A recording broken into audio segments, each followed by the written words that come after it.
텅 빈 거리, 문 닫은 음식점 등 코로나19 시기에는 대면 활동의 제약으로 소비가 침체됐었죠. 그런데 코로나가 종식된 지금 2024년은 부진했던 소비가 아직도 회복하지 못하고 있습니다. 경제는 서서히 회복세를 보이는데 왜 소비는 그 흐름을 따라가지 못할까요? KDI의 분석 결과 문제는 물가였습니다.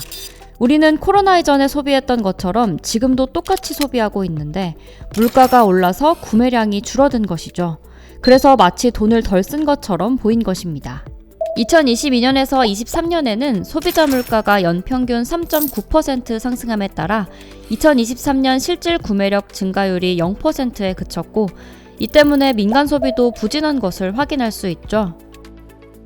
우리가 체감하는 임금을 기준으로 보더라도 마찬가지인데요.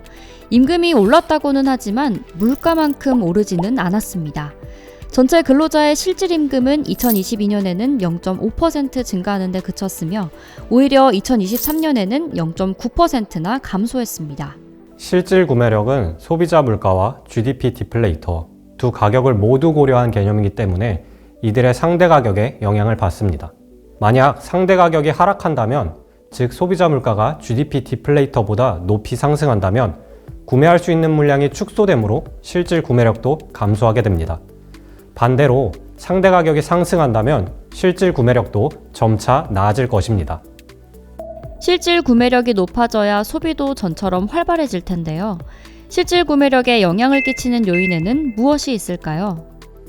분석 결과 국제유가 상승률이 낮아지거나 반도체 가격 상승률이 높아지는 경우 상대 가격 상승률이 뚜렷이 확대되는 것으로 분석되었습니다.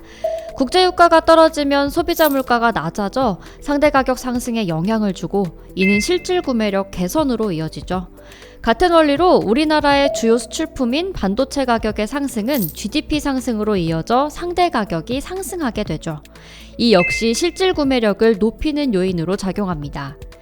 이를 토대로 과거 상대 가격을 분석해봤더니 2022년에는 국제유가가 급등하고 반도체 가격이 떨어지면서 상대 가격도 하락했으며 2023년에는 국제유가가 소폭 하락했지만 반도체 가격이 급락하면서 상대 가격이 하락한 것을 알 수 있었습니다. 결국 2024년에 국제유가와 반도체 가격을 예상한다면 올해 상대 가격과 그에 따른 실질 구매력을 전망할 수 있습니다. 분석 결과를 토대로 향후 상대 가격을 전망해봤더니 올해 상대 가격은 적게는 0.1%에서 많게는 0.8% 상승하는 것으로 나타났습니다.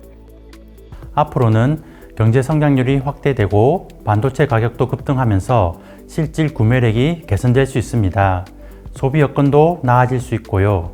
따라서 현 상황에서 소비 부양을 위한 단기적인 거시 정책의 필요성은 높지 않습니다. 다만 고금리 장기화 등 민간 소비의 회복이 지연될 가능성은 존재하죠.